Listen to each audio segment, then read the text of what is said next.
Welcome to Your County on Community 7 Television. I'm Shoots Veis and I'm your host. Each month we look at a little bit different aspect of what's going on with Yellowstone County.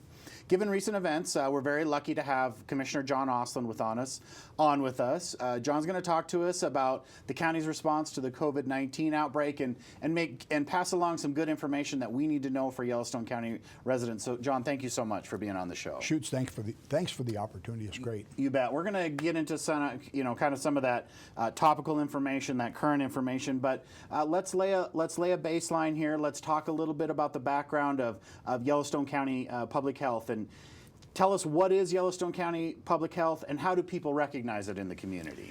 Yellowstone County Public Health kind of started off as a deering clinic, and it was created as a partnership between the City of Billings, the City of Laurel, and Yellowstone County, and there's a little mill levy that funds it, and it has grown and had several name changes into Riverstone Health.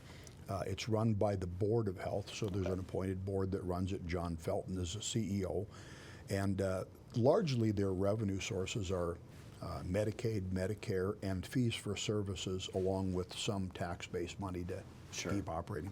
So, and they're kind of our county health facility, and they've grown into a big facility, do a great job. Sure. So how do they relate to the commissioners? Do you guys have oversight over their budget or oversight over their personnel, or how does that relationship work? You know, we do not have oversight over their, I mean, we have oversight over the budget that we provide, which is a very small portion of the funding that they receive, mostly Medicare and Medicaid payments and fees for services.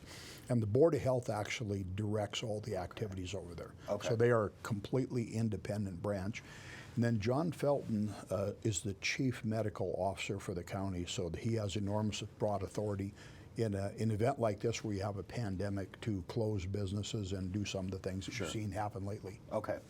Walk us through a little bit of the history from the Board of Commissioners point of view. You know, when were you guys kind of aware that there could be a pandemic coming, and what are some of the steps that you guys have been taking and working with to get to where we are today? You know, our DES office has been working clear back in February. We started monitoring the events, and China had their problems, and preparing, and our DES office, along with the Unified Health Command, they train continuously about all the different epidemics that might come along, or catastrophic events, whether they're floods or fires or anything else that could create an emergency. And so we're well prepared, well trained up, and we opened up the EEOC Center, so we will have a presence there all the time. And so if we need to exercise other precautionary moves, we're pretty well geared to do that. Sure. What kind of information sources does the DES have as far as learning maybe what's coming down the pike, or what they need to get prepared for? In this particular case, the Unified Health Command, which is Billings Clinic, St. Vincent's, Riverstone Health, our DES office, and a number of state agencies, including the Department of Health and Human Services, all work together and share information. It's pretty much updated daily, sometimes now hourly. So they're pretty well geared to handle what comes along. And you know, this is kind of it's a moving target right now. So we don't know how to flatten that curve out. And that's one of the things that they're trying to do with this closure of the cafes and the restaurants, is not get this COVID-19 coronavirus to spread. Sure. So try to keep the numbers low. All right. What are some of the agencies that you're working with the state of Montana? Where do you kind of interact with them, and what information are they providing? Well, state DES, State Department of Health and Human Services are predominantly the ones that we operate with, and they'll operate through Riverstone Health and through K.C. Williams, who is our DES director. Okay. Kind of our point man at this. Sure. Let's maybe stop a little bit and talk a little bit about DES. What is that office, and what is it designed to do for Yellowstone County? And then we can jump back in more. It's a great question. It's Disaster and Emergency Services, Shoots, and he deals with everything. He's our floodplain administrator, and he'll deal with the burn permits. He'll deal with any chronic outbreak, like we have a flu pandemic or something like this, forest fires, rural fire service. So you kind of can see how broad the scope can get. And anything that has to do with mitigating a disaster will run through that office. Okay. And then is he just part of that team that's part of the Unified Health Command, and he is part of that team? Okay. Yeah. And then He's our point man. okay, he's the Yellowstone County point man. That's for that. correct. Yeah, Yeah, okay. yeah. And so where do those meetings of that unified command, where do those take place and who facilitates that discussion? A lot of, that's a great question. A lot of them take place at Riverstone Health or at the Unified Health Command or at the DES Center, which is our Emergency Operations Center in the fire station on 9th Avenue North. Okay, all right. And so are there, I think we've touched on St. Vincent's Healthcare, Billings Clinic, Riverstone Health, Department of Emergency Services. What are some of those other partners that you have in the community that are working on the response to this? Well, there's probably a number of, those are the primary ones, Shoots, that really, and especially with dealing with the health crisis, it would be the hospitals and Riverstone Health, all three hospitals. Sure. Yeah. And the chief medical providers, we need the information that's direct from them. Okay, all right. And then kind of what resources, I guess, as far as Yellowstone County goes, would they request from you? What are the type of things that they would say, you know, Yellowstone County, you need to help us with? Okay, the DES office could go to the state, so if you needed surgical masks, if you needed respirators, and the state has a number of medical supplies that are put away for more for a specific community. This is a big outbreak that we got right now, and we're really trying to keep the numbers to a minimum. But if Kalispell, for example, or Missoula or Yellowstone County had one, the state has enough supplies, medical supplies in a warehouse that we can request them and have them shipped down here, or part of that. So anything that the hospitals might run short of or the emergency responders may run short of, we can get through that. And that's, part of the reason that we did our emergency declaration. It's going to make funding available, Shoots, for federal government and state government funding available for businesses that have trouble, to reimburse loans, maybe in some cases wages, we're hoping. We don't know what that whole package the federal government's going to put together is going to look like yet, but there will definitely be some big funding coming down to try to prop up the companies that are having a really hard time because of this. Yeah.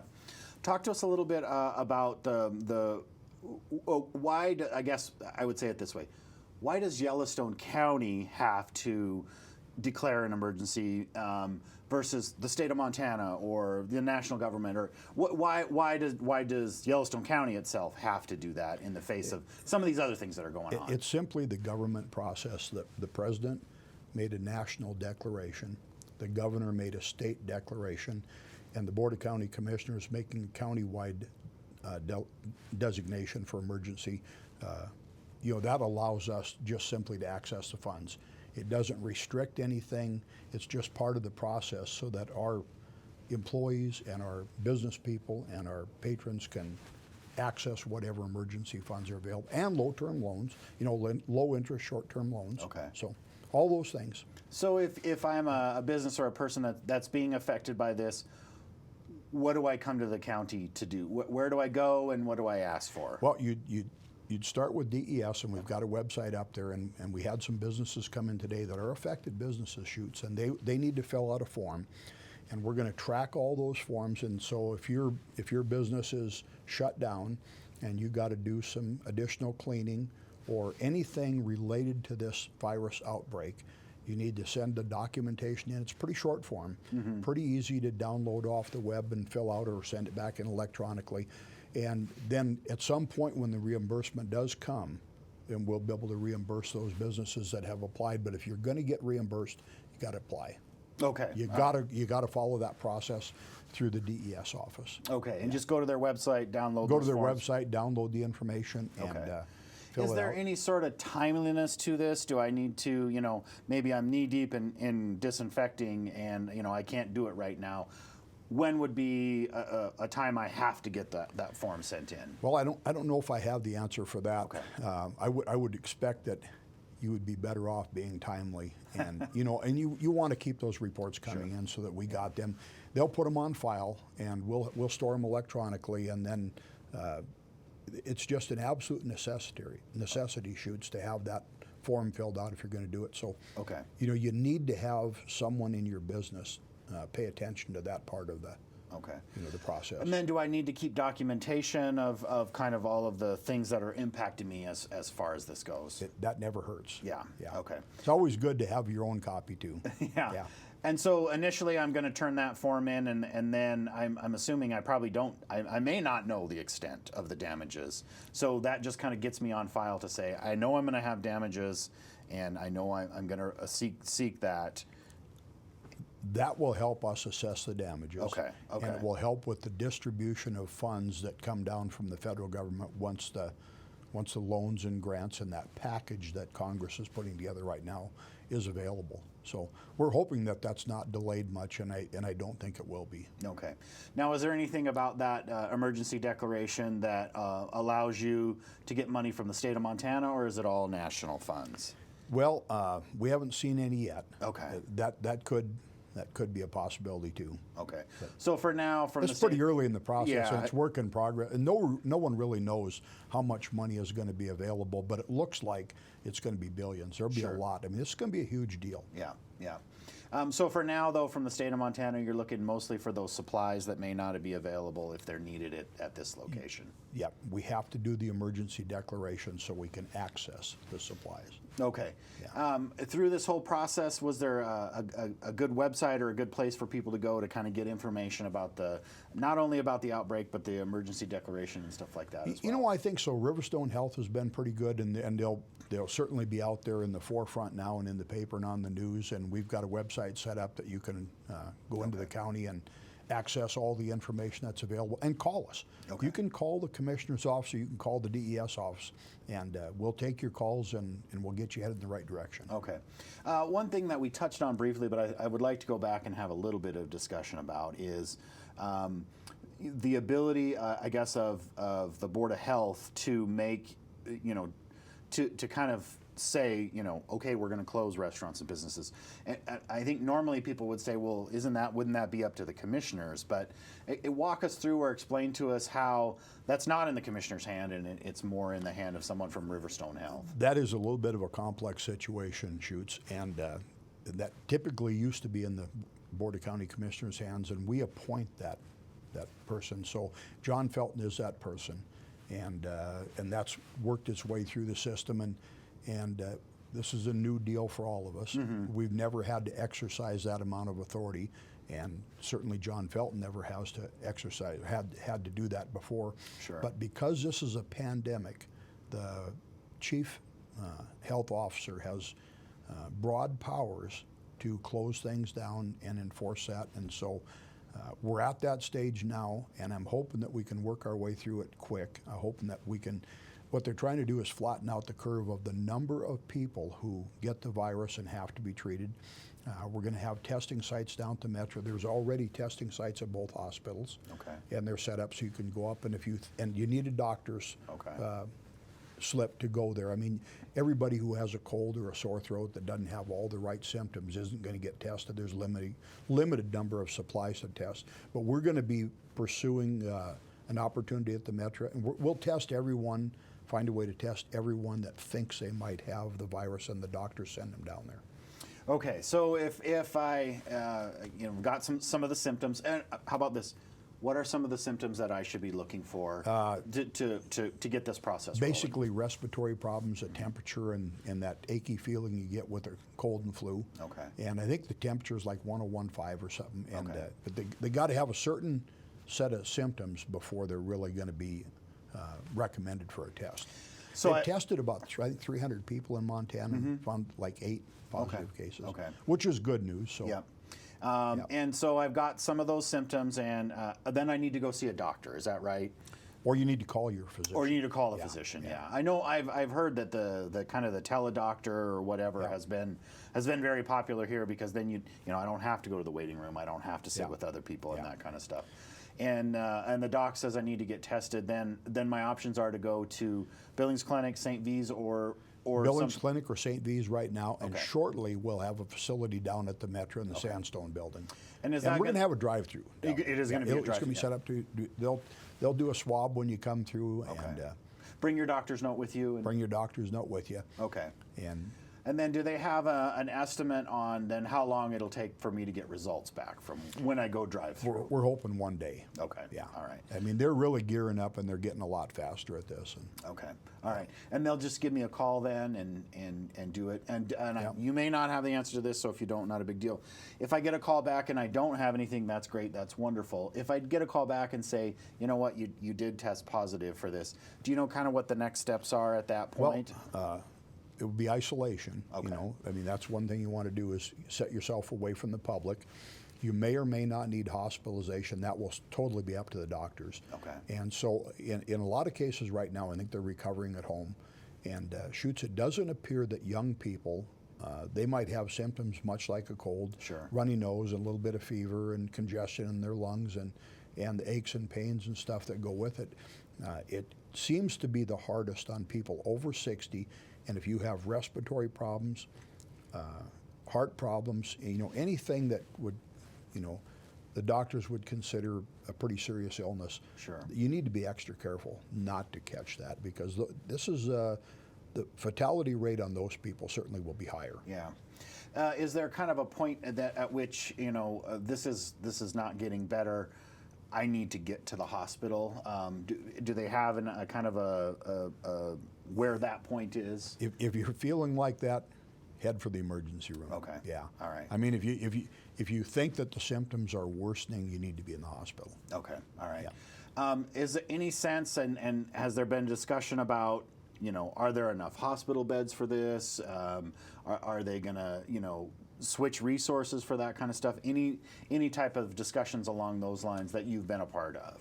I have not been a part of, but I am privy to some of the conversation they're talking about. They could, down the road, they could even eliminate some of the elective surgeries that can be postponed and stuff like that to keep beds open. Right now, we don't have a problem. Right now, we don't need to panic. Right now, there's plenty of hospital beds. They're doing a great job of managing this. And the testing that we do over the next few weeks, Shoots, is going to probably give us a great idea of how many cases there are percentage-wise out there. I'm cautiously optimistic in a couple of months we'll be by the worst of this. And it's had a devastating effect on our economy. Mm-hmm. And it's having an effect on every business that has to deal directly with this or be closed down. So there's a human side of this that we need to be aware of too. Sure. So when do you think, in the next couple of weeks, do we think we'll have enough testing done to have a sense for how big it's going to be? Is that kind of where we are at this point? I'm kind of hoping that we're there. In a couple of weeks, we'll have a little better idea. At the end of this first week, that chief medical officer closed the cafes and stuff. I don't know what will happen. We're getting a lot of questions. What happens on that date? And Shoots, I don't know the answer. Probably an evaluation at that time will provide that answer. School districts closed for a couple of weeks. Is that too long enough? Don't know yet. Sure. Boy, there's a lot of moving pieces, and somewhere along the line over the next couple of weeks, we're going to have a lot better idea of the scope in Montana and how broad the problem is. And I'm very confident, though, that Billings and Yellowstone County, even the whole state of Montana, but especially Yellowstone County, we've got some of the best hospitals here that there are anywhere in the country, and we have plenty of beds, and we're going to take care of the public.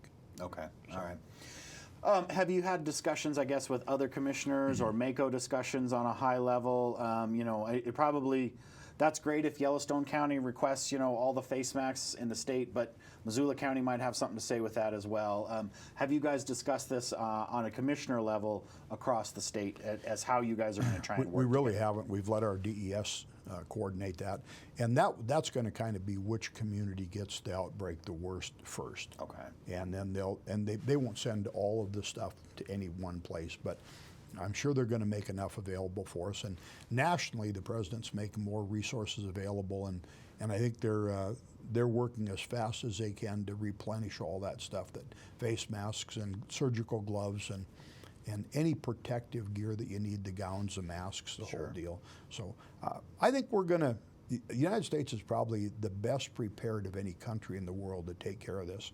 It's hurt us like it's hurt all the rest of countries, the commerce, trade, and just the impact and the threat of the epidemic. But I think we're going to do well. I'm optimistic. America's a great spot to live in. and we'll come out of this just fine. Yep. Are there any personnel that work for Yellowstone County that are considered essential personnel and will, kind of get some priorities, or even, if it gets farther along and every office location has to shut down, are there personnel for Yellowstone County which, no matter what, they're going to have to show up for work and they're going to have to do their job? Shoots, the majority of the county employees are essential employees. The clerk and recorder's office, for example, they record all the documents for home sales, for land divisions, for financial transactions, liens from the bank and all that. It's essential that we keep that office open. The treasurer's office and motor vehicle, there's cars bought and sold all the time. The clerk of district court, a very important function that we have up there. Justice court, district court, of course, run by the state, but the clerk of district court, which is a county office, provides all of the technical assistance for that, and the recorders for the trials and that.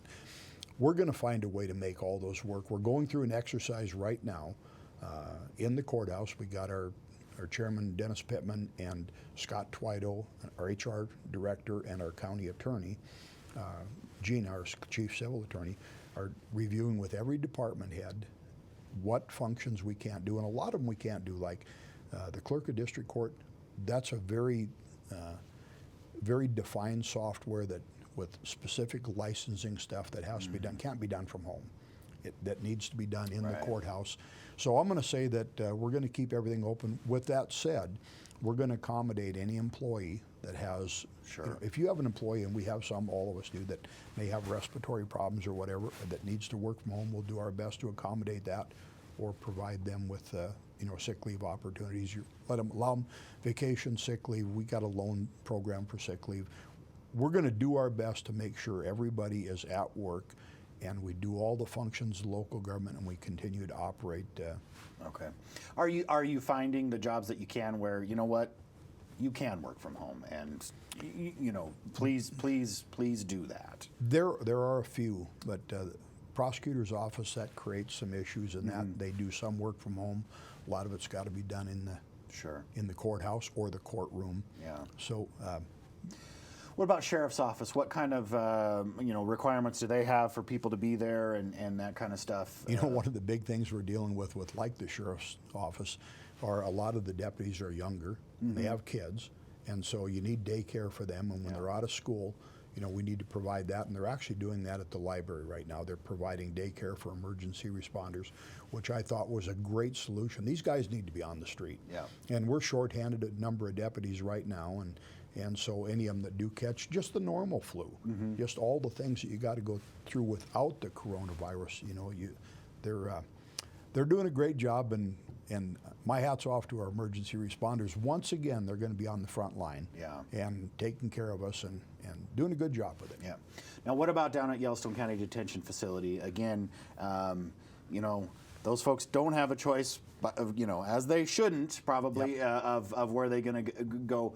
What kind of preparations, what kind of things are we doing at Yellowstone County Detention Center to work through while the pandemic goes on? It's a great question. We've done a lot with our detention facility, and here about a week ago, Roger Bodine, the commander down there at the jail, the captain, he limited all non-essential visits down there. So you can't come down. You can do the telecommunication visits with the inmates. We haven't cut that off. We're making accommodations for the lawyers. We're doing the best job we can as the inmates are placed in there, incarcerated, to test them coming in, and if they have even the flu or anything, kind of isolate them. And right now we're doing well. Okay. And we're gonna control the access until this is over, and make sure that we don't end up with kind of a pandemic spreading around through the jail, because they're in really close quarters, and that could be difficult to manage. Yeah. Even the regular flu virus. Yeah, absolutely. Yeah. And then I know we touched on this a little bit, but then how are you working, I guess, with the state and district court to make sure that can function, I guess, as well as it can function right now? And I guess I just thought of this one too. Are juries coming in, or are jury trials kind of on hold until this? Actually, the Office of the Supreme Court, which controls the district courts, just sent them an email, and I breezed through it a little bit, but they talked about if a jury member is sick or feels uncomfortable, they need to be excused. They're going to do some separation, but the trials are going to go on, and they've got a whole list of criteria out of the Office of the Supreme Court, that district court will need to follow, but everyone's going to continue to function. Okay, all right. Yeah, just under a little different platform and a little more careful, and the juries will be, kind of separated. Sure. Yeah. Well, and I think that's just it. It's a fluid situation now, and what's true today may not be true tomorrow, and we just got to kind of work on it and work through it and do the best we can to get through it together. One little piece at a time. We are going to get through it, and we're going to come out well. Yeah. Anything that we didn't touch on today that you really wanted to get out there as a piece of information for people to know about this? The normal services, the Road and Bridge Department, all them, they're going to be out there doing their job. I mean, these people kind of work somewhat in isolation, so they don't fit that criteria that the governor and the president have set down. And Metro is going to be pretty limited. We've canceled a lot of events and postponed a lot of others. Yeah. And we're going to work hard to do some deep cleaning out there and make sure that our hygiene out there is really good, so when the events do kick back off, there's no threat of anything in the building. And we're operating in a different world, Shoots, for a while now. I can't tell you what the Metro is going to look like in 2 weeks or a month, but we're hoping long before fair we're up and operating again. Yeah. Share postponed, as you know. PBR won't have an audience. It may be in the arena because there might be an opportunity to just do the video event because they're contracted with the TV networks, and I believe they still want to come, and we'll certainly accommodate that if they want to come. And we want to keep life as close to normal as we can keep it for everyone, and still protect that public health risk. All right. One more time before we wrap up, if people have questions or anything that they want to ask, give us some good resources where they can go and where they can find information. Hop on the website, go to Riverstone Health, go to the COVID-19 website that the county has put up, call our DES office listed in the book, call the Commissioner's office. That number is 256-2701. Ask for any of the commissioners. We'll take your call. We'll certainly make any resources we have available. Okay, all right. Well, Commissioner Ostlund, thank you so much for coming on to visit with us about this, and all the best to you and the other commissioners as we work our way through this. And I know you guys got some long days ahead of you, but I know you're going to work hard to try and do the best you can with this. Thanks, Shoots. The next time we talk, this will all be behind us. That's right. And we're going to be on to something different. All right, that sounds good. Thanks, Commissioner. Thank you.